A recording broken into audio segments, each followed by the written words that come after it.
Hi, I'm Anisha Mittal. And I'm Lauren Tepford, reporting to you from the WHYY Public Media Commons. Have you ever wondered where the most ideal place to house your dog would be? I have. So have I. We did a little investigating around the city of Philadelphia to find out the advantages and disadvantages of owning a dog in the city. Now let's hear from our reporter, Jimmy Canuso.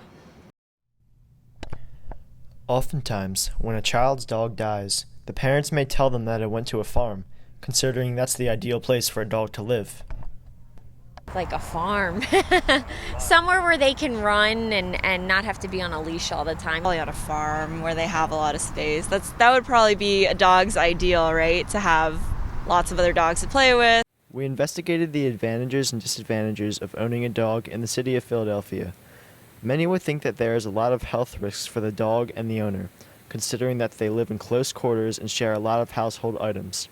Choo-Choo, I felt, needed the social skills and the bonding and stuff, so I let her sleep in the bed with us. Walking your dog pretty much every day, dogs would have a high risk of picking up viruses and toxins that are spread around it, which then are likely to be passed on to their owners in their physically close relationship.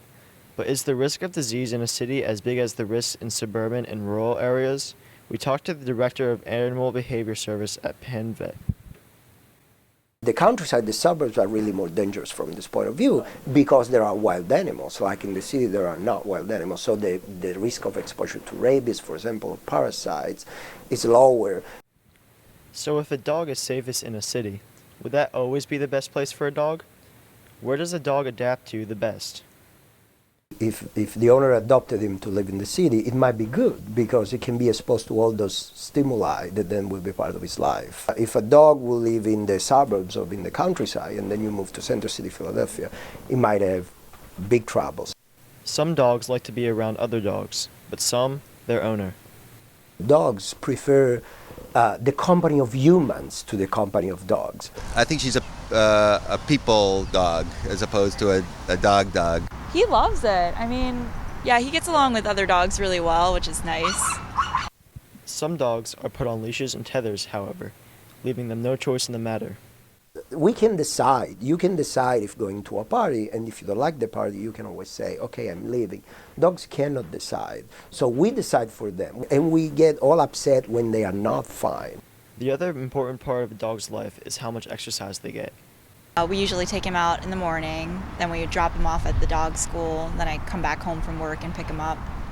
Like physical exercise is important, but also mental exercise. So it's not just having a place to run the dog, but it's also keeping the dog busy mentally.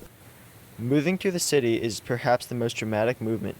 There is a lot of stimuli in the city, such as cars, buses, and in public intensity.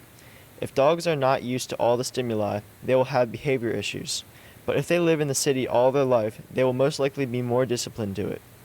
Well, we had him since he was a puppy, so I think because of that, he's like fine with most like roller skates and things like that.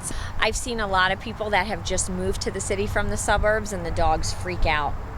And anxiety problems are really worsened by such a high stimulating environment like a city. She had a lot of fear aggression, which meant that she would attack other dogs or bicyclists or skateboarders. At the end of the day, no matter where your dog lives, it will always be a man's best friend. If you really love your animal, regardless where you live, you're definitely going to take care of it. This is Jimmy Canuso from WHYY Young Journalists.